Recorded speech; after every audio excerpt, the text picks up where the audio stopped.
ঢাকা মহানগরীর এই শ্যামবাজারে আলুর উপর অভিযান পরিচালনা করে আমরা যেটি দেখতে পেলাম যে 60 বস্তা আলু একজন ব্যাপারী দিয়েছেন বিক্রি করার জন্য। এনারা নিজেদেরকে পরিচয় দেন কমিশন এজেন্ট হিসেবে।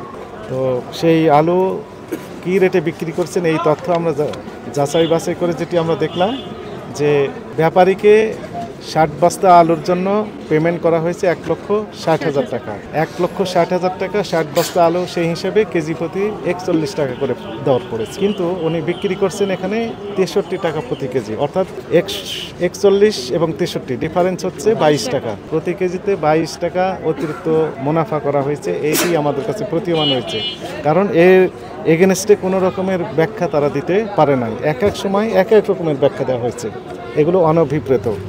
আর একটা বিষয় আমরা খেয়াল করলাম যে পেঁয়াজের দাম গত দিনের তুলনায় 10 টাকা প্রতি কেজিতে কমেছে, এবং আমাদের কাছে এ তথ্য আছে যে গ্রামের যে হাট বা বাজার সেখানে দেশি পেঁয়াজ বিক্রি হচ্ছে কেজি প্রতি 100 টাকা করে। এইখানে যেটি পাইকারি আড়তগুলোতে আমরা দেখলাম 110 টাকা থেকে 115 টাকা কেজি প্রতি দেশি পেঁয়াজ বিক্রি হচ্ছে। আর ইন্ডিয়ান পেঁয়াজ যেটি আমরা দেখলাম 80 টাকা থেকে 95 টাকা সর্বোচ্চ।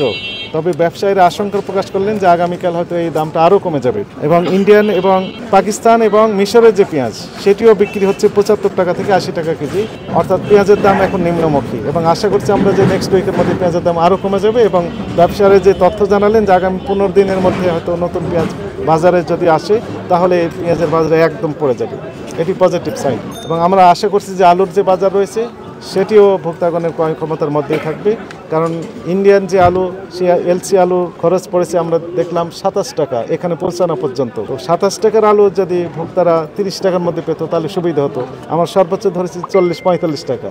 এই নিয়ে আমরা কাজ করছি, আশা করছি ভোক্তারা স্বস্তিতে থাকবেন। অ্যাকচুয়ালি সংকট না, কোল্ড স্টোরেজে এই বীজ পর্যাপ্ত মজুদ রয়েছে এবং সেখান থেকে সরবরাহ দেওয়া হচ্ছে। তবে দাম যদি অত্যধিক বেশি না হয় তাহলে আমাদের কাছে অভিযোগ দিলে অবশ্যই এই বিষয়ে প্রতিকার দেওয়া যাবে।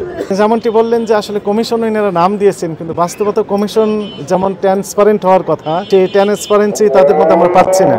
অর্থাৎ 60 বস্তা আলু যদি কারোর কাছ থেকে নিয়ে থাকেন ব্যাপারীর কাছ থেকে, এই 60 বস্তা আলু কী দরে বিক্রি করলেন ট্রান্সপারেন্ট হতে হবে, পাকা ক্যাশ মেমো থাকতে হবে তার পিছনে, কিন্তু সেগুলো ওনারা কেউ দেখাতে পারছেন না।